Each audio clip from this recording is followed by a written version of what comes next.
E aí, pessoal, como é que vocês estão? Vamos dar aqui prosseguimento aqui à nossa disciplina de Biologia 1, né? Na apostila 3. Aqui a gente está na segunda parte da aula 12. Na primeira parte a gente falou de sistema nervoso, né? E aqui a gente vai falar dos sistemas sensoriais. Nada mais é, né, do que os órgãos dos sentidos, né? Tato, paladar, olfato, visão e audição. Vou começar aqui com tato, paladar e olfato, certo? Primeiramente, gente, vocês têm que saber que os sistemas sensoriais, eles têm como função principal captar os estímulos externos, né, os estímulos do ambiente, né, e fazer com que esses estímulos sejam interpretados pelo nosso cérebro. Isso é feito através de células sensoriais, tá bom? Essas células sensoriais, elas podem se dividir em células epiteliais e neurônios sensoriais. E essas células sensoriais, elas são extremamente especializadas em um tipo específico de estímulo, tá bom? Existe uma classificação dessas células sensoriais de acordo com o estímulo que ela se especializou em receber. Como assim? Se essa célula se especializou em receber estímulos mecânicos, né? Ela vai ser uma célula mecanoreceptora. Estímulos térmicos, né? De calor, frio, vai ser uma termorreceptora. Estímulo elétrico, eletroreceptora. Estímulos químicos, né? Através de substâncias químicas, quimiorreceptoras. E estímulos visuais, estímulos luminosos, fotorreceptoras. Então, gente, é bastante importante entender isso. Mas mais importante ainda é entender como ocorre, né, a transformação desses estímulos diversos em um impulso nervoso, né, em um potencial de ação, para ser levado lá para o nosso cérebro, né, e daí, né, ser gerada um estímulo, ser gerada uma sensação pelo nosso cérebro, tá bom? Daí a gente tem isso aqui, ó. Cada receptor, né, desses aqui, ele tem uma proteína na sua membrana plasmática a fim de receber esse estímulo e ativar a célula, beleza? Então, quando ocorre, né, o encaixe do estímulo com o receptor, por quê? Porque aquele receptor é específico para determinado estímulo. Quando ocorre esse, entre aspas, encaixe, né, vai haver o quê? Os canais iônicos dessa célula vão se abrir, né, principalmente canais iônicos de sódio e de potássio, ou potássio não, desculpe, sódio e cálcio, tá bom? E com a entrada desses íons dentro da célula, a carga elétrica dessa célula ela muda, né? Então vai entrar sódio, vai entrar cálcio, e a carga elétrica dessa célula vai mudar. Vai ocorrer o que a gente chama de despolarização de membrana, certo? E daí, né, vai ocorrer o que? A deflagração de um potencial de ação, né, que nada mais é que o impulso nervoso, tá certo? E daí, né, esse impulso nervoso, ele vai ser levado, como eu disse para vocês, até o cérebro, né? E esse estímulo ele vai ser interpretado e vai ser gerada uma sensação. Todo mundo entendeu? Vamos passar aqui. Então, essa transformação de um tipo de energia, né? Como eu falei aí, né? Energia mecânica, energia térmica, química, né? Energia visual, né? Energia luminosa, em um estímulo elétrico, energia elétrica, né? Em impulso nervoso, o nome desse processo é transdução, tá aqui, ó, transdução sensorial, certo? Transformação de estímulos físicos ou químicos em potencial elétrico, né? Em impulso nervoso, tá bom? Então, beleza. Mas aí fica um questionamento. Se todas as nossas células, né, todas as nossas células sensoriais, que podem ser neurônios, né, ou células epiteliais, ao receberem um estímulo, né, elas vão produzir um impulso nervoso, né, e esse impulso nervoso é o mesmo, né, essa energia elétrica, né, que vai ser levada para o cérebro, né, e vai produzir a sensação. Então, como é que esse órgão, como é que o cérebro ele produz diferentes sensações, né, já que o impulso nervoso é o mesmo? Daí, né, para produzir diferentes sensações, né, o cérebro, né, esse impulso nervoso vai ser levado para o cérebro em diferentes regiões do córtex cerebral, principalmente. Você lembra que eu falei para vocês? Os 4 milímetros mais externos do cérebro, o córtex. Então, tipo assim, aqui a gente tem um córtex visual, certo? que vai ser interpretado, né, estímulo visual, claro. Aqui, ó, o córtex auditivo, né? O córtex, né, do paladar, né, que vai ser interpretado no sentido, a sensação do paladar, e assim vai, do nariz, tá vendo? Então, o impulso nervoso é o mesmo, mas esse impulso nervoso vai ser levado para uma região diferente do cérebro para ser interpretado e gerado a sensação, certo? Vamos falar aqui do tato, né? O nosso sentido do tato, por exemplo, quem são responsáveis por ele são neurônios sensoriais do tipo que, ó, mecanorreceptores, né? Então vai ser uma energia mecânica transformada em energia elétrica, né? Eles vão captar estímulos, né, como que, ó, como toque, como pressão, como coceira, né, que também é chamado de prurido. E daí ocorre o que? A transdução, né? E daí todo aquele negócio que eu falei para vocês, o impulso nervoso vai para o cérebro para ser interpretado aquela determinada sensação, né? Que sensação de tato, né? De pressão, ou de toque, ou de coceira, né? Cada tipo de neurônio é responsável por um tipo específico de tato, tá bom? Certo. Quais são os tipos de neurônios que a gente tem? A gente tem o corpúsculo de Meissner, aqui essa imagem está bem embaçadinha, mas dá para ver, ó. Corpúsculo de Meissner ou Meissner, certo? Ele vai estar na parte mais superficial da pele, daqueles aqui, ó, certo? Vai estar na parte mais superficial da pele, e eles são responsáveis pela captação de toques suaves, né? Ou seja, quando alguém faz um carinho, né, um toque mais delicado, tá certo? Daí vai acontecer a captação desse estímulo mecânico, né? E vai acontecer a transdução, né? Depois esse impulso nervoso vai para o cérebro para ser interpretada a sensação, né? De um carinho, né? De um toque mais delicado. Nós temos também os corpúsculos de Pacini, aqueles aqui, ó. Os corpúsculos de Pacini estão na parte mais profunda da pele, como vocês estão vendo aqui, né? E eles são responsáveis pela captação de toques mais grosseiros. Então, é aquele aperto no braço, né? Quando alguém pega teu braço assim, aperta assim, né? Que você fica, vale meu Deus, né? Então, ele é um corpúsculo de Pacini, tá bom? Daí, do mesmo jeito, vai acontecer a transdução, né? A informação vai para o cérebro e o cérebro vai interpretar aquela sensação. Nós temos também, ó, receptores sensoriais ligados ao folículo piloso, certo? Aos nossos pelos. E daí, esses receptores, eles vão perceber a movimentação do ar à sua volta, né? Por quê? Porque o ar, ele vai fazer os pelos da pele vibrarem, né? E nós percebemos isso, nós percebemos essas perturbações nas correntes de ar, certo? Daí, né, para saber, dá para saber até se uma pessoa está atrás de você, né? Só dessa perturbação no ar, porque, né, essa pessoa vai causar perturbação no ar e você vai perceber que tem uma pessoa atrás de você, né? Então, corre, né, dali. Que provavelmente sei lá, você vai ser assaltado, aquela pessoa que quer fazer algo com você, sei não, né? E no Brasil a gente pensa que tem alguém atrás da gente, né? A gente pensa logo que vai ser assaltado, né? Beleza, falamos aqui do receptor do folículo piloso. Vamos falar agora das terminações nervosas livres. Ó, terminação nervosa livre, essas aqui, ó. Que não são encapsuladas, tá bom? São livres. Beleza. Elas são responsáveis pela sensação de dor, né, de coceira ou prurido e temperatura, né, como calor e frio. E elas, se vocês perceberem, elas vão usar o mesmo caminho que os receptores para o tato.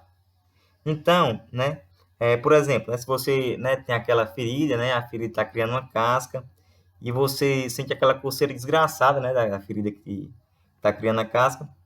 Então, ao invés de você coçar, uma estratégia é o quê? Você dá um beliscão ali na ferida. Não para machucar ainda mais, né? Só para ativar o quê? Só para ativar. Por quê? Porque essa informação de prurido, né, de coceira, ela vai ser substituída pela de dor, né? Porque está no mesmo caminho aqui, ó, dos outros receptores de tato. Então, se eu tenho uma coisa coçando, eu dou um beliscão, né? Faço um estímulo de dor, aquilo ali não vai mais coçar, né? Vai sentir dor só naquele momento e pronto, para de coçar, certo? Uma estratégia para vocês. Do mesmo jeito, se você bateu, quem nunca, né? Bateu o dedinho ali, o mindinho ali na quina da cama, né? E dói que só uma porra. Aí o que você faz? Você faz uma massagem, né? Faz aquele estímulo de fricção. Então, aquele estímulo de dor, né? Você faz naquela massagem ali, bem rápido ali no dedinho, né? Você vai o quê? Vai fazer o estímulo de tato e esse estímulo de tato vai ser substituído pelo estímulo de dor. Assim, a dor, claro que não vai cessar totalmente, mas vai dar uma amenizada, tá bom? Certo. Então, dependendo da parte do nosso corpo, nós vamos ser mais sensíveis ou não ao tato. Isso está diretamente ligado à quantidade de mecanorreceptores relacionados ao tato naquela determinada região. Então, quais são as partes mais sensíveis ao tato? São a ponta dos dedos, os lábios e a nossa face, tá bom? E a nossa face. Não sei se você já reparou, né? Mas quando a gente se depara com um objeto novo, a gente quer pegar aquele objeto, né? Isso é um instinto nosso. Quem nunca, tipo assim, o amiguinho tá com uma coisa nova, né? Aí você, deixa eu ver, deixa eu ver, deixa eu ver. Aí o cara diz assim, se chover, molha, se molhar não presta. Dá uma raiva aquilo ali, ó. Então, tipo assim, você não quer só ver aquilo, você quer pegar, né? Por quê? Por que a gente quer pegar? Porque quando a gente pega aquele objeto, né? A gente, além do sentido da visão, né? Vai ter o sentido do tato, que vai dar a forma daquele objeto. Né? O cérebro vai ter uma melhor percepção da forma daquele objeto quando a gente pega ele. Por isso que bebês, olha que coisa fofa, por isso que bebês gostam de colocar tudo na boca, tudo que eles encontram de novo eles colocam na boca. Por quê? Claro que não é só para sentir o sabor, né? É para sentir o objeto com a boca mesmo, o tato, tá certo? E aí porque a nossa boca ela é muito sensível. Tem muitos mecanorreceptores responsáveis pelo tato. Por isso, né, que é tão bom beijar na boca, né? Porque essa região, né, dos lábios, ela é bastante sensível ao tato, certo? Gente, essa aula vai ser um pouquinho mais longa, mas vocês podem assistir ela, tipo assim, assistir ela um pouquinho, aí pausa, dá uma descansada, relaxada, aí vê ela depois, entendeu? Porque vai dar um pouquinho mais de 40 minutos, certo? Beleza. Falando do tato, vamos falar agora do paladar e do olfato, certo? Primeiramente, falar aqui que nós também temos células sensoriais, né, que são quimiorreceptores. No tato, mecanorreceptores, paladar e olfato, quimiorreceptores, certo? Ou seja, elas vão captar substâncias químicas e a partir desse estímulo vai ser produzido um impulso nervoso, né, que vai para o cérebro para ser interpretado e blá, blá, blá, blá, blá, blá. Tudo aquilo que eu já disse para vocês, né? Então, a gente tem o paladar e o olfato, os sentidos representados por esses quimiorreceptores, né? Beleza. Vamos falar primeiro aqui do paladar, né? Também chamado aqui de gustação, né? Quando você degusta, né, um alimento, tal, você está usando o paladar. O estímulo, ele é percebido por células epiteliais, bem aqui, ó, células epiteliais, bem especializadas, certo? O conjunto dessas células epiteliais, elas vão formar os botões gustativos. Ó, aqui a gente tem um botão gustativo, certo? E esses botões gustativos, eles vão captar o sabor por meio das microvilosidades na sua membrana plasmática. Aqui não tem a imagem mostrando, mas eles têm microvilosidades, tá bom? Tem microvilosidades na membrana plasmática para captar o sabor. Aqui são várias células epiteliais juntas, tá, formando o botão gustativo. Bom? Opa, foi mal. Beleza. Então, depois que as células epiteliais elas recebem o estímulo, o que vai acontecer? Vão acontecer diversas reações químicas no interior dessas células e serão liberados neurotransmissores que serão captados por neurônios sensoriais que ficam grudadinhos nelas aqui, ó.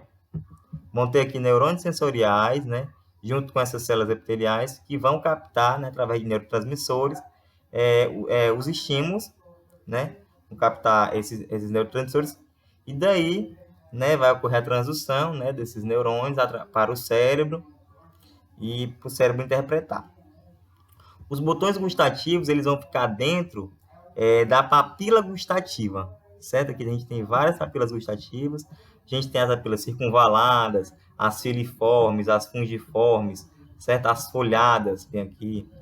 Né? São várias papilas gustativas, né? Então, vários botões gustativos formam as papilas gustativas, né? Que vão estar aqui na língua, que é o nosso órgão sensorial do paladar. Né? E eles são responsáveis pela captação de sabores como o doce, o salgado, o azedo, o amargo. E esse aqui, não sei nem se você conhecia, umami, que em japonês significa delicioso. Pronto, é um sabor condimentado, né? Quando você come aquela comida condimentada, né?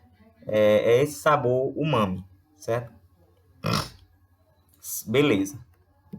Aí agora, falando disso aqui. Alguém já deve ter te mostrado, né? Ou você tem um livro, né? Muito antigo, dessa imagem aqui, ó. Com as regiões da língua. E cada região é responsável por um sabor. Gente, isso é errado, isso é mito, tá bom? Isso é mito. Por quê? Porque todas as regiões da língua são sensíveis a todos os sabores. Tipo assim, aqui não é só amargo, aqui é amargo, azedo, salgado, doce, aqui também todos os sabores, todos os sabores, todos os sabores. Certo? E as questões atuais, elas já cobram isso. Nessa questão dessa pegadinha. Isso é pegadinha. Isso é, cada parte da língua é responsável por um sabor. Isso é mentira. Certo? E eu queria perguntar outra coisa para vocês. Gente, por que quando a gente está gripado, a gente sente menos o gosto da comida? Alguém sabe dizer por quê? Porque, na verdade, né, grande parte daquilo que a gente classifica como gosto é cheiro. Né? O gosto da comida ali é o cheiro. Né? Então, as partículas odoríferas, elas passam da boca e sobem, né, pela faringe. Né? A gente tem a orofaringe, a nasofaringe, elas vão subir por essa faringe, chegando ali ao teto da cavidade nasal, né, e começam a interagir com o quê? Com os neurônios sensoriais, vou já mostrar, responsáveis pelo olfato. Então, quando você, né, tem uma gripe ou um resfriado, você perde um pouco desse olfato. E daí você vai sentir menos o gosto da comida, né? Pois o que a gente chama desse gosto da comida é uma mistura de sabor com cheiro, né, com odor. Né? E quando você está com gripe ou resfriado, o nariz vai se encher de secreção, né, de muco. E daí, a captura dessas partículas odoríferas pelos neurônios sensoriais, ela fica prejudicada. E aí, muitas vezes, você come, né, só por comer mesmo, né? Não sente aquele prazer, né, que é comer, né, com aquele gosto que o alimento proporciona, né? Então, é isso aí. Pronto. Falado do paladar, vamos falar agora do olfato. Né, o olfato, o estímulo é captado por quimiorreceptores também, certo? Já não são células sensoriais, são neurônios sensoriais, certo? Então, né, aqui a mulher cheirando a rosa, nós temos aqui o nariz, ó, que é o órgão sensorial do olfato, e dentro do nariz a gente tem a cavidade nasal, certo? Eu quero chamar a atenção aqui para o teto da cavidade nasal, que é onde nós encontramos os neurônios sensoriais responsáveis pela captação das partículas odoríferas, né? Que se conectam aos dendritos desses neurônios, ó, se conectam aos dendritos desses neurônios, certo? E daí vai ser gerado o potencial de ação, e daí o impulso nervoso vai, né, para regiões do cérebro chamado de bulbo olfatório ou bulbo olfativo, tá vendo? Vem para cá, ó, né, onde será produzida a sensação do cheiro em específico. Vale salientar aqui para vocês que cada neurônio é específico para um odor diferente, certo? São milhares de neurônios, né, para os milhares de cheiros que existem. Cada neurônio é específico para um odor. Né? E o olfato, gente, é um dos sentidos mais envolvidos na gente, nos seres humanos. Só para você ter uma ideia, 3% do nosso DNA possui genes que vão produzir proteínas que estarão nos neurônios sensoriais, né? Para a captação de partículas odoríferas. Então, só 3%? Mas, gente, isso já é muita coisa, certo? Aqui a gente tem, né, o bulbo olfatório, certo? Que vai ser captar as sensações. E eu queria só falar uma coisa para vocês. Vocês já repararam, né, que quando você vai no banheiro, né, fazer o número 2, né, você vai lá defecar, fazer totô, e daí, né, você faz gugu ali e sobe logo aquele cheiro, né, fedido de cocô, né? E depois de mais ou menos 1 minuto, né, você não sente mais, né? Aí tu sai lá do banheiro, teu pai entra, né, e só falta cair para trás com a caatinga, né? Beleza. Você sabe por quê? Depois de um tempinho, né, você não sente mais o cheiro? Depois de mais ou menos ali 1 minuto, você não sente mais o cheiro? Porque os neurônios, né, principalmente do olfato, eles têm uma capacidade de adaptação. Ou seja, se o cérebro vê que aquele estímulo não é nocivo, não é perigoso, não é prejudicial para a gente, ele automaticamente, né, entre aspas, desliga, né, para aquele estímulo. Né, ele não está mais nem aí. Isso acontece no tato também, né, essa adaptação. Por exemplo, agora você não está sentindo, né, isso que eu vou te dizer. Mas quando eu disser, você vai sentir. Ó, você não está sentindo a sua bunda encostando na cadeira. Agora você está, certo? Por quê? Porque você reativou os neurônios que estavam sentindo isso, né? Você sentou lá, viu que não é perigoso, né? Você sentar na cadeira, o cérebro viu que aquilo ali não é perigoso para você, né? Então ele vai ficar de boa, né? Vai desligar para aquele estímulo. Só que qualquer outro estímulo, né? Assim, eu disse para você agora, ele vai entrar em alerta, né? Então qualquer mudança ele ativa de novo. É uma capacidade que nós chamamos de adaptação, beleza? Certo. Então é tranquilo, né? A parte aqui, essa parte aqui que eu falei até agora. Então, você, né? Essa aula serviu para quê? Para te mostrar como é que o estímulo externo é transformado em impulso nervoso, certo? E enviado para o cérebro para criar as sensações que nós conhecemos, né? Que são os 5 sentidos. Então, né, saber que esse estímulo é captado, gera uma despolarização na membrana plasmática dessa célula sensorial que está recebendo esse estímulo, e aí é gerado um impulso nervoso que é mandado para o cérebro, e o cérebro percebe isso, interpreta e cria uma sensação, certo? As sensações, elas são criadas pelo nosso cérebro. Então, a gente não sente o tato com as mãos, sente com o cérebro, a gente não cheira com o nariz, cheira com o cérebro, e sente o gosto não pela língua, pelo cérebro, certo? Lembrar que no caso do tato, né, saber que ele é formado por células sensoriais mecanorreceptoras, e no caso do paladar e do olfato, as células sensoriais, né, elas são quimiorreceptoras, certo? Pronto, gente. Terminei essa primeira parte. Agora a gente vai falar sobre a visão, certo? Vocês podem, tipo assim, parar agora, né, ou continuar assistindo, se vocês quiserem. Vamos falar agora da visão. Beleza. Calor é energia térmica. Som é energia mecânica, como a gente vai ver na aula de audição. E luz é o quê? É energia fótica, certo? Então, a gente vai ter células fotorreceptoras, né, que vão transformar energia fótica ou energia luminosa em impulso nervoso, né? Se localiza no olho, né, que é nosso órgão visual, né, órgão do sentido da visão. E na maioria dos animais, né, como eu falei, né, os órgãos visuais são chamados de olhos. Né, a função do olho, né, vai ser a transdução, né, que como eu já falei para vocês na parte passada, né, quando eu falei de tato, paladar e olfato. Certo. Para entender como funciona o processo visual, nós temos que primeiro saber quais são as estruturas, né, presentes nos nossos olhos, né? Então a gente tem aqui a esclera, né, que está chamada aqui de esclerótica, né, que é a primeira camada do nosso olho. Aí a gente tem a córnea, que é a primeira lente do nosso olho, certo? Que é formada pela elevação da esclera. Aí a gente tem aqui, ó, o humor aquoso, né, entre a córnea aqui e o cristalino, que é a segunda lente que eu vou falar. Temos aqui o humor aquoso, né, que é um líquido. Nós temos a coroide, certo?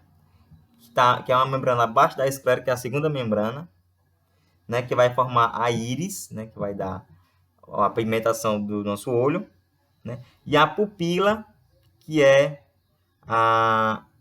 o orifício da íris, certo? Aí, como eu falei, aqui a gente tem o cristalino, que é a segunda lente, certo? E ele vai se fixar na coroide, né, por músculos que vão formar o corpo ciliar e vai ser sustentado também por ligamentos suspensores, certo? Atrás do cristalino, né, vai ser preenchido por humor vítreo, né, que ele é mais gelatinoso e ele contém mais proteínas que o humor aquoso, certo? Aí a gente vai ter a terceira e última camada do olho, que é a retina, certo? Que ela que vai conter as células fotorreceptoras, né? Algumas se localizam na fóvea, aqui, ó, que é o centro do campo visual. Bom? Aqui a gente vai ter o nervo óptico, né? O disco óptico, né? É chamado de ponto cego, né? Onde a gente não consegue enxergar nada, certo? Tem até aquela série, né? Blind Spot, né? Que é ponto cego, né? Da Netflix, muito boa. Certo. Beleza. Agora vamos falar parte por parte. Começar aqui com a esclera. A esclera, ela vai dar o suporte para os músculos oculares, né? Que faz a gente olhar para... E ela vai... Que faz a gente olhar para vários lados, né? Os músculos oculares vai para cima, para baixo, né? Para um lado, para o outro, né?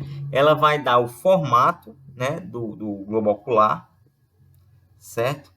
E como ela é a membrana mais externa, ela vai dar a proteção, né? Para as demais estruturas oculares, certo? Essa é a esclera, essa daqui, ó. Esclerótica, dá esse formato globular do olho.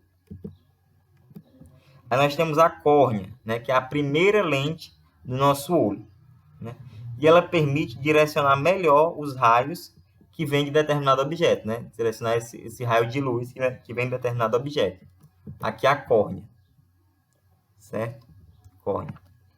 Depois da córnea a gente tem a coroide, né, que ela é muito vascularizada. E se ela é muito vascularizada, qual a função dela? Nutrir e oxigenar as estruturas do olho. Também vai formar a íris, né, que vai ser responsável pela coloração do olho, e a pupila, né, que é o orifício da íris, que vai regular a entrada de luz no olho, certo? Então, assim, a gente entra num ambiente escuro, a nossa pupila ela vai dilatar para entrar mais luz, para a gente enxergar melhor.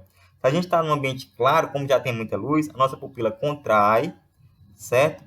Porque já tem muita luz, não precisa ela ficar muito aberta, porque o tanto de luz que tem ali, ela já consegue captar ela contraída, né? Que a gente tem, ó, avaliação pupilar, né? Quando elas estão isocóricas, estão normais. Midríase é quando tem uma dilatação da pupila. Miose, contração da pupila, a pupila é pequenininha. E anisocóricas, ó, que tem uma normal e uma hemidríase, tá vendo? Essa avaliação pupilar é muito feita, né? O médico faz, né? Quando tem algum trauma crânioencefálico, né? Vai fazer a avaliação neurológica do paciente. Ele faz essa avaliação pupilar, né? Tá aqui, ó, coroide, né? A íris, a coloração, e aqui é a pupila. Certo. Agora, vamos falar do cristalino, certo? Só para falar, a pupila, ela funciona como se fosse o diafragma de uma câmera fotográfica, né? O diafragma, ele dilata, né? Contrai, entendeu? Agora, falando aqui do cristalino. Ela é a segunda lente do nosso olho, né? E é uma lente chamada lente biconvexa. Olha como é que ela é, né? Biconvexa, ela faz assim e assim, ó. Certo? Beleza. Daí, função dela, direcionar os raios luminosos para a retina, né? E ela vai dar foco e nitidez à imagem, certo? Quando eu vou focalizar um objeto que está perto de mim, perto do meu olho, esse cristalino vai ficar mais redondinho, né? Vai ficar menor, tipo assim, vai diminuir o tamanho vertical dele. E quando ele quer focalizar o que está distante, vai ficar achatado, ele vai alongar aqui, certo? Os músculos, o ciliar, o ligamento suspensor vai puxar mais. Bom? E quando a gente fica velho, né, esses músculos, esses ligamentos, eles vão ficar mais frouxos. E fica mais difícil, né, da gente ajustar, né, a nossa visão, da gente ter a nitidez daquele objeto, certo? Por isso, né, que nossos avós, né, eles têm dificuldade de enxergar, né, por causa disso, né, por causa dessa frouxidão ligamentar e muscular. E um outro nome, assim, bonito, né, para nitidez é acuidade visual, certo? Quando você quiser falar nitidez, né, você fala acuidade visual. Beleza, cristalino foi, vamos agora para a retina. A retina vai ter os fotorreceptores, né, e neurônios, né, neurônios sensoriais. Beleza? Esses fotorreceptores são de dois tipos, né? Eu vou falar depois. Então, nós temos os cones e os bastonetes, certo? Os cones têm cerca de 6 milhões de cones em cada olho, e bastonetes têm cerca de 125 milhões em cada olho. Tem muito mais bastonete do que cone, né? Vai acontecer também na retina que vai acontecer a transdução, certo? Que é o quê? Que a energia luminosa vai se transformar em energia elétrica, né? E só para lembrar, nós enxergamos com o cérebro, né? Pois a imagem vai ser formada lá no cérebro, certo? Então, nós vamos ter os bastonetes, vou passar para cá, os bastonetes, certo? Que vai dar aquela característica de visão preto e branco, certo? Ou seja, é uma visão, né, privilegiada para a noite, né? Uma visão noturna, né? E ela é mais sensível à luz, certo? Importante para a visão noturna. Ela é rica em animais com hábitos noturnos, certo? E ela é responsável pela visão periférica, né? Por isso que o Pelé, não sei se vocês se lembram, alguém se lembra da Copa de 70, não sei se você assistiu, né? Pela internet, sei lá. Copa de 70, o Pelé dá um passo assim pro Carlos Alberto, sem olhar para ele. Aí o Carlos Alberto vai lá e faz o gol, né? Sem olhar, o cara toca. Outro conhecido é o Ronaldinho, né? Que ele passa para um lado e olha para o outro, né? Tem a visão periférica muito, muito boa, né? Isso aí, né, em grande parte determinado pela genética. Então, você não é perna de pau no futebol, né, porque você é ruim, né? Por causa da sua genética mesmo, tá bom? Grande parte é a genética, certo? E nós temos os cones, né, que é importante para a visão em cores, certo? E eles são menos sensíveis à luz. A gente tem 3 cones, certo? 3 cones. Certo? 3 tipos de cones capazes de detectar. A gente tem o vermelho, o verde e o azul. Vocês já ouviram falar daquele sistema tipo de DVD que é Red, Green, Blue, né? RGB, né? Basicamente, né? Baseado nos 3 tipos de cone que a gente tem, né? Esses pigmentos, né? Eles vão ter origem, o verde, né? E o vermelho, eles vão ter origem genética ligada ao X, certo? Então, quando a gente tem esse gene defeituoso, né, na produção do pigmento vermelho e verde, a gente tem uma doença que a gente conhece como daltonismo, né? A pessoa é daltônica. E por que não o azul? Só é prejudicado o vermelho ou verde? Porque o azul, ele não está no cromossomo X, ele está no cromossomo 7, certo? E os cones, eles estão na fóvea, né? Se encontram na fóvea, que é o centro do campo visual, né? E nessa fóvea vão ter apenas cones, certo? Fóvea é essa aqui, ó. Fóvea aqui, ó. Certo? Apenas cones. Daí, peixes, anfíbios, répteis, aves, né? A maioria dos cordados, eles enxergam colorido. Mas mamíferos, né? A maioria enxerga em preto e branco, com exceção dos primatas, né? Que nós estamos dentro, certo? E uma coisa, quanto mais fotorreceptores, melhor vai ser a nossa visão. Beleza? Aí a gente tem aqui um esquemazinho mostrando para vocês como ocorre essa fotorrecepção, né? Para depois ocorrer a transdução. A gente tem um fotorreceptor aqui, ó, com os bastonetes. Aí vai fazer conexão com a célula bipolar, certo? Os dendritos, o axônio, célula bipolar, é tipo como se fosse um intermediário entre o fotorreceptor e a célula ganglionar, que vai gerar o impulso nervoso, célula ganglionar. E daí esse impulso nervoso vai pelo nervo óptico até o cérebro para ser interpretada a imagem, certo? E esses, como eu falei, né, os axônios das células ganglionares, eles vão se encontrar num único ponto na retina, que é chamado de disco do nervo óptico. Aqui, ó. Os axônios vão se encontrar, né, os axônios dos neurônios ganglionares vão se encontrar aqui, no disco do nervo óptico, né, o ponto cego, certo? E daí, né, vai para o nervo óptico, daí para o córtex occipital do cérebro, né? O córtex visual fica aqui na parte de trás, né? Beleza? Então, beleza. E o disco óptico, gente? O disco óptico, ele é o ponto cego, né? Pois nessa região não são encontrados nem cones, nem bastonetes. Então, se não tem fotorreceptor, não tem como a gente enxergar, certo? Ponto cego.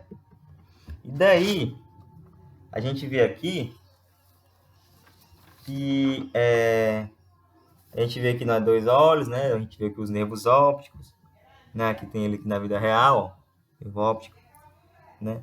Aí os nervos ópticos vão se cruzar numa região que a gente chama de quiasma óptico, ó, optic chiasm, né? Quiasma óptico aqui, certo? E parte dos axônios do nervo óptico esquerdo, ó, vão pro lado direito, ó, Renan. Uma parte vai mesmo pro lado esquerdo e outra parte cruza, ó. Mesmo jeito no olho direito, certo? Depois que passa aqui pelo quiasma óptico, eles vão passar pelo núcleo geniculado lateral, aqui, ó, lateral geniculate nucleus, que se encontra no tálamo, certo? O tálamo se encontra no nosso cérebro, né? Numa região chamada de encéfalo. Não tem o hipotálamo? Tem o tálamo, né? O hipotálamo fica abaixo do tálamo, certo? Que é basicamente o centro das nossas sensações, que é o tálamo, certo? E daí, né, vai ser enviado para o córtex visual, né? Daí esses impulsos elétricos vão ser interpretados e transformados em imagens. Beleza? Daí eu queria só mostrar para vocês algumas doenças bastante comuns na nossa população e que podem cair nas provas, certo? Nós temos primeiro a miopia, certo? E que é quando as ondas de luz elas vão se concentrar numa região anterior à retina. Então, basicamente aqui é para se concentrar aqui, né, na retina. Elas se concentram um pouco antes. Aqui tem a fóvea, né? Elas se concentram um pouco antes, mais ou menos aqui, certo? E a miopia é a dificuldade de enxergar objetos que estão longe, certo? Beleza. Aí tem que usar aquela lente divergente, né? Que vocês vão ver em óptica, na física aí. Aí o contrário da miopia é a hipermetropia, certo? Que é quando as ondas de luz elas se concentram numa região posterior à retina. Mais ou menos aqui, ó. Vamos concentrar aqui. Bem aqui, mais ou menos. Certo? E a pessoa tem dificuldade de enxergar objetos que estão perto, né? Daí tem que ser utilizada a lente convergente, né? E nós temos o astigmatismo, que é tanto um quanto o outro, né? Que é a miopia e a hipermetropia junto, a sensibilidade à luz, né? Maior, basicamente isso é o astigmatismo. E nós temos a catarata. Astigmatismo, né? O foco da imagem ocorre em vários pontos da retina, dificuldade para ver objetos que estão tanto perto quanto longe. Então, astigmatismo, a imagem ela pode focar aqui, né? Vários pontos. Nós temos a catarata, que é o quê? Que acontece devido à degradação, né, de proteínas do mucoso e ele vai ficar turvo, né? Por isso que a pessoa ela sente tem a visão mais esbranquiçada, né, mais embaçada. Então aqui vai ficar turvo. Se fica turvo, né, se fica mais turvo aqui o mucoso, a luz não consegue incidir direito no cristalino e daí a imagem, né, que vai ser captada aqui pela retina vai ficar prejudicada, certo? Beleza, gente? A gente terminou a parte de visão, certo? Ó, o bebezinho aí, ó, chavoso, né? A bebezinha aí chavosa de óculos. O bebezinho, sei lá, acho que é uma menina, né? É, menina. E agora a gente vai para o nosso último slide, certo? Que é falar de audição. Né? Falamos de tato, paladar, olfato, agora vamos falar de audição, certo? Beleza. Né? O som, gente, ele é uma energia mecânica, né? E a energia mecânica ela só pode ser transmitida, né, como eu já falei, por meios materiais, né? É diferente da luz que pode se propagar no vácuo, né? Então, a gente pode, né, se um astronauta ele pode ver vários cometas, né? Ver várias coisas ali quando ele vai para a Lua, né? Porque a luz ela é propagada no vácuo. Já ele não consegue escutar nada lá no espaço. Por quê? Porque no espaço não tem meio material, né? Não tem o sólido, nem líquido, nem gás. Daí a gente não consegue escutar. Então, a energia mecânica só é propagada por meio material, sólido, líquido ou gás. Né? Se é uma energia mecânica, logo, né, ele vai ser interpretado por células mecanoreceptoras. Aqui, ó, células mecanoreceptoras. Né, que estão dentro das nossas orelhas, né, que vai ser os nossos órgãos do sentido da audição, né? E a orelha é toda a nossa estrutura auditiva. Não é só basicamente isso aqui, não é só isso aqui que é a orelha. A orelha é tudo, né? Tipo assim, ouvido, é ouvido, não tem ouvido não. É a orelha externa, certo? Vai ter a orelha média e a orelha interna que eu vou mostrar para vocês. Essas três partes da orelha. A função da orelha é o quê? Captar a onda sonora, depois vai conduzir e amplificar, né, esse som, e vai acontecer a transdução, né? Vai transformar energia mecânica em energia elétrica em impulso nervoso. Aqui a gente tem as estruturas, né, da nossa orelha. A orelha externa, a gente tem o pavilhão auditivo, né, que é essa bitola aqui, ó, e vai ter o meato auditivo externo, ou meato acústico externo, esse aqui, certo? Aí a gente tem a membrana timpânica, que vai fazer a conexão da orelha externa com a orelha média, certo? E essa membrana timpânica ela vai estar conectada a 3 ossículos, né? Conectada primeiramente ao martelo, depois a gente tem a bigorna, depois o estribo, né? O estribo vai estar conectado aqui à janela oval, na cóclea, né? Esse negócio que parece um caracol, né? Essa estrutura óssea que parece um caracol. E o estribo, só uma curiosidade, ele é o menor osso do corpo humano. Estribo, certo? Na orelha interna a gente tem a cóclea, né, que é essa em forma de caracol, e os canais semicirculares aqui, ó. Tá bom? Tanto a cóclea quanto os canais semicirculares, eles vão estar conectados ao 8º par de nervo craniano. Eu falei de nervo craniano na parte 1, né? Que é o nervo vestíbulo coclear, né? Que vai ter tanto vai ter aqui conexão com canais semicirculares para o sistema vestibular, ou seja, o sistema de equilíbrio, quanto com o nervo acústico, né, o nervo auditivo, para ser interpretada o que a gente escuta. Bom? Beleza, vamos falar um por um. Primeiramente do pavilhão auditivo. O pavilhão auditivo ele vai captar as ondas sonoras, certo? Os cães, né, os cachorros e os coelhos, se vocês perceberem, eles sempre ficam movimentando o pavilhão auditivo, né, para perceber o som melhor. Aí a gente também tem o meato auditivo, né, que vai conduzir as ondas sonoras até o tímpano, né, até essa membrana timpânica. Né? E esse meato auditivo externo, ele contém a cera, né, que protege contra a entrada de sujeira, contra a entrada de micro-organismos, certo? E tipo assim, tem gente que gosta de usar o cotonete, né? Não é bom usar cotonete, eu não uso cotonete. É porque, assim, tipo, se tiver excesso de cera, né, você lava ali a orelha enquanto você estiver tomando banho, e passa ali a toalhazinha, pronto, tirou o excesso. Não precisa enfiar aqui, né, para tirar toda a cera, porque a cera é proteção, gente. Lembrem disso, cera é proteção da nossa orelha, tá bom? Aí a gente tem o tímpano, né? A gente tem o tímpano, né? Que ele pode ser lesionado por cotonete, né? A gente pode destruir esse nosso tímpano, né? A gente pode lesionar ele com o cotonete, tá? Coloca na cera, coloca tão profundo que chega no tímpano aqui e lesiona o tímpano, certo? Daí, né? Ele vai vibrar esse tímpano, né? E com isso ele vai transmitir as ondas sonoras para os ossículos, martelo, bigorna, estribo. Bom?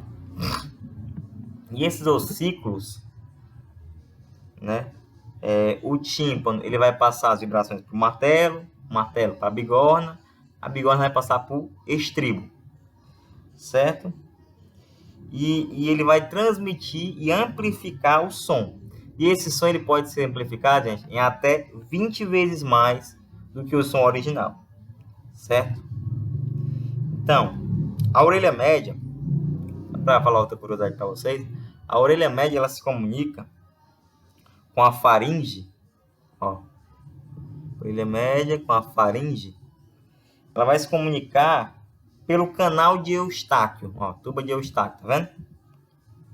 É que vai permitir o processo de equalização da membrana timpânica.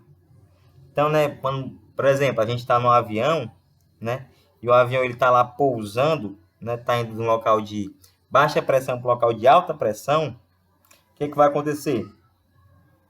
O nosso tímpano ele vai estar sendo comprimido. Daí você vai, né, engole um pouquinho de saliva, né, para voltar a equalizar o som, para voltar a equalizar, né, a nossa orelha aqui, e não doer, né? Então a gente pode também, tipo assim, tampar o nariz e dar um sopro, né? Tipo assim, botar ar, né? Tipo assim, não sei como explicar. Tampa o nariz e tipo, dá um sopro. Aí pode voltar a equalizar também. Certo? Beleza. Daí, outro exemplo, né? É quando a gente está gripado, né? E esse canal aqui, ele fica inchado, né? Cheio de secreção. E quando nós tampamos o nariz, né? E sopramos, não equaliza direito, né? E daí dói pra caramba. Não sei se alguém já passou por isso. Beleza. Agora a gente vai falar da cóclea, que a cóclea, ela tá na orelha interna e vai ocorrer na cóclea a transdução, né? Que a onda mecânica vai se transformar em onda elétrica, aqui na cóclea, né? Nesse caracol aqui, essa estrutura óssea em forma de caracol. Os ossículos, eles vibram, né? Eles passam a vibração para a janela oval e daí para a cóclea, certo? Até então, o som estava sendo passado pelo ar, né? Ar, que tinha tudo ar. Só que na cóclea a gente tem um líquido, a gente tem uma linfa, certo? Tem uma linfa. E daí, certo que a gente tem a orelha interna, o estribo vai fazer a janela oval vibrar, beleza? E daí passa para o líquido que tem na cóclea, certo? Daí esse som, né, essa onda, ela vai, depois volta. Aí quando ela volta, né, ela sai por essa outra janela aqui, que é a janela redonda, certo? A cóclea, né, a gente tem por dentro dela 3 canais. A gente tem o canal vestibular, o canal intermediário, né, que tem ducto coclear, e o canal timpânico, certo? O som, ele depois que chega na cóclea pela janela oval, ele percorre primeiro o canal vestibular, certo? E volta pelo canal timpânico. Mas o mais importante é esse canal aqui, ó, o canal intermediário, que vai ter as células mecanorreceptoras, né, essas células pilosas, essas células ciliares, certo? O som, ele quando passa pelo canal vestibular, ele faz essa membrana aqui, que é a membrana tectorial, ó, tectorial membrane, vibrar. E daí ocorre a transdução, e daí a informação é levada ao cérebro pelo nervo auditivo, certo? Que é que é o nervo coclear, ou nervo auditivo, certo? Daí, certo. E daí, assim, o conjunto de células pilosas que a gente tem aqui, ó, hair cells, certo? Que ela tem esse cíliozinho aqui, ó. O conjunto dessas células pilosas é denominado órgão de Corti, certo? Órgão de Corti. Organ of Corti. Tá bom? E aí, mas como é que a gente consegue detectar sons diferentes? Como é que a gente consegue detectar sons diferentes? Aqui, ó, membrana tectorial, células ciliadas, né? Como é que a gente consegue detectar sons diferentes? De acordo com a frequência do som, né? As partes que serão ativadas dentro da cóclea, elas vão ser diferentes. Por exemplo, um som grave, né? Um som de baixa frequência, ele vai ativar mecanorreceptores diferentes, né? Aqui estão os mecanorreceptores, vai ativar mecanorreceptores diferentes dos que os ativados por um som de média frequência, um som agudo, né, que é de alta frequência, e vice-versa. Cada mecanoreceptor vai captar uma frequência diferente, um comprimento de onda diferente, certo? Outra pergunta aqui. Quais estruturas param de funcionar, para ser ocasionada a surdez? A gente tem dois tipos de surdez. Olha aqui a onda propagada. Onda propagada. Amplitude de los desplazamientos de la membrana basilar em função da frequência, tá vendo? Frequência alta, 3.000 Hz, na base da cóclea. Base. Bem mais ou menos aqui. Quanto mais baixa a frequência, mais vai percorrer mais o caminho, até chegar ao ápice, e assim vai. Certo? Beleza, voltando aqui para a surdez. Nós temos dois tipos. A gente tem a surdez de condução. Nós temos a surdez que ocorre para sons agudos. A surdez de condução, ela vai afetar o tímpano e os ossículos, que vão ficar mais rígidos, essas estruturas vão ficar mais rígidas. E ela ocorre ou por infecção ou por velhice mesmo, Essas estruturas vão ficando mais rígidas com o decorrer da idade, daí a gente tem a surdez de condução, certo? E a surdez para sons agudos, ela vai afetar essas células ciliadas aqui, mecanoreceptoras que estão na cóclea, na nossa orelha interna. E ela ocorre quando a pessoa se expõe a sons muito altos. Olha o bebezinho aqui, certo? Então, cuidado, com o volume do seu fone de ouvido, certo?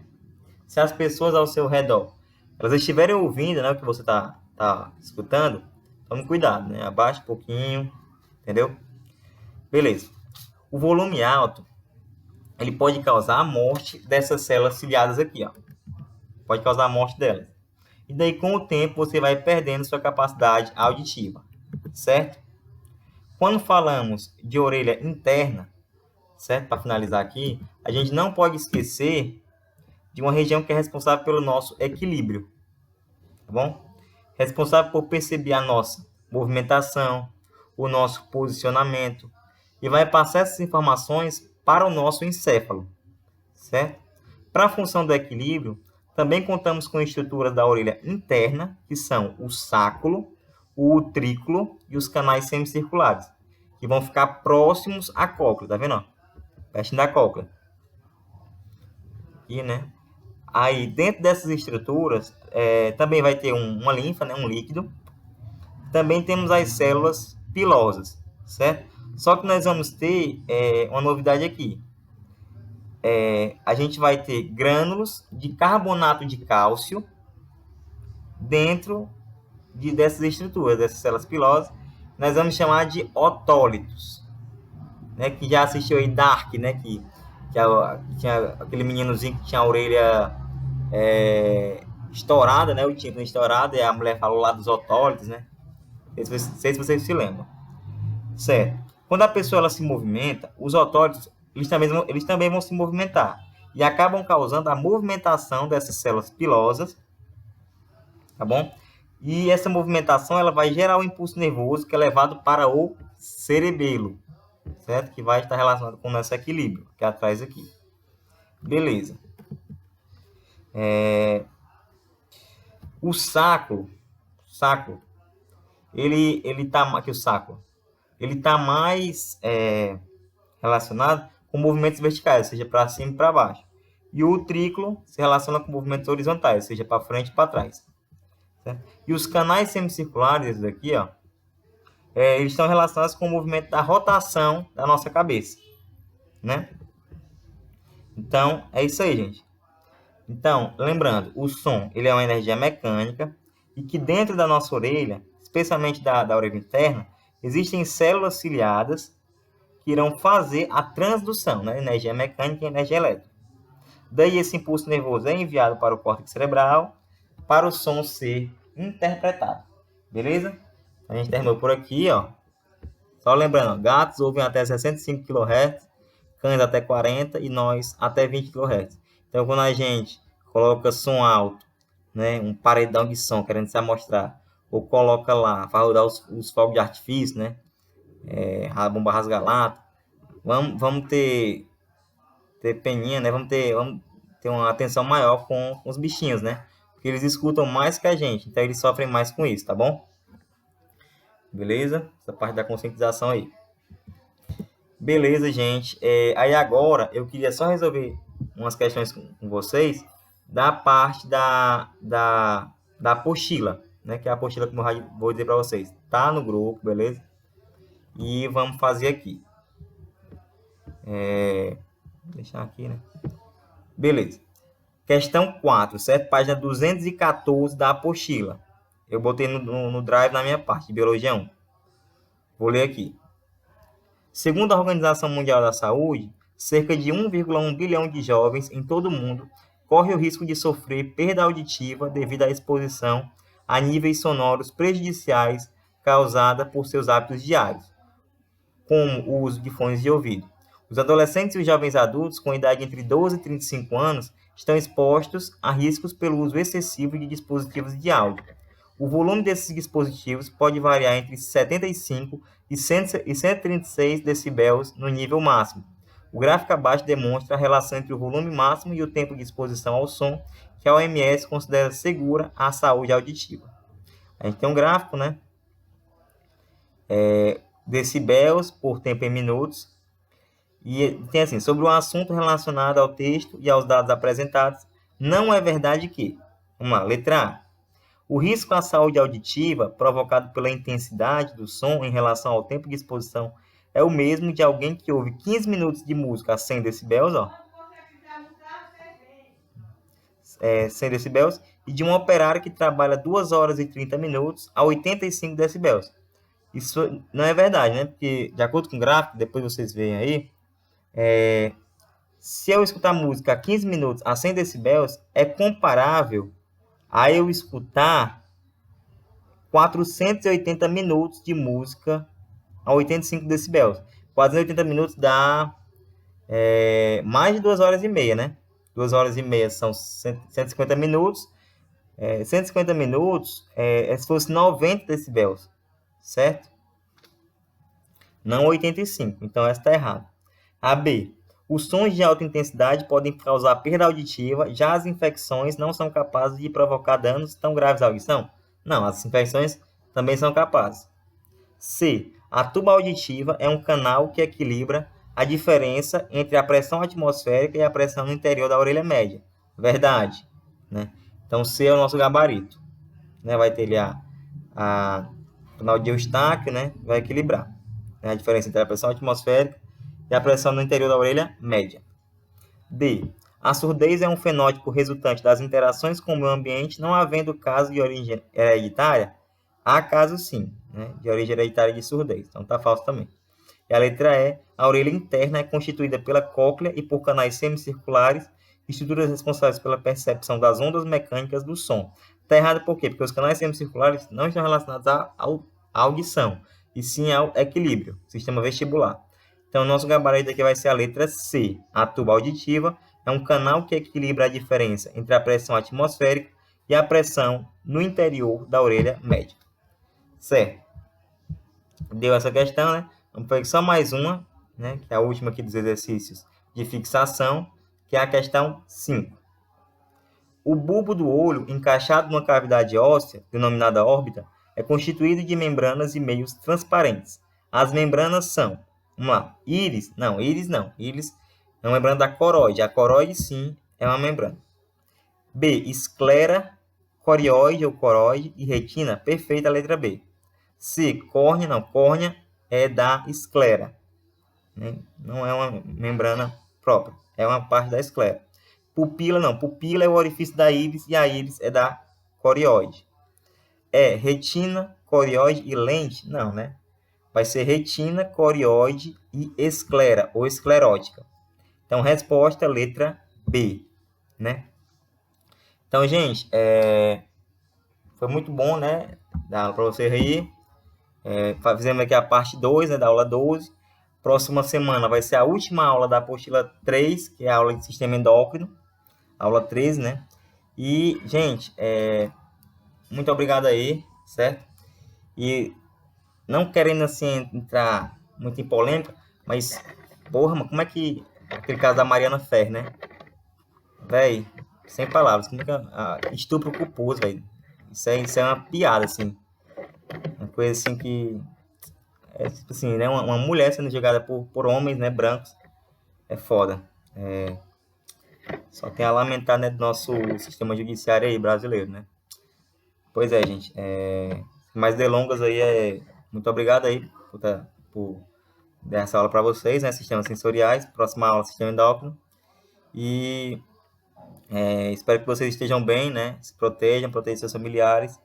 E valeu, gente. Até a próxima semana.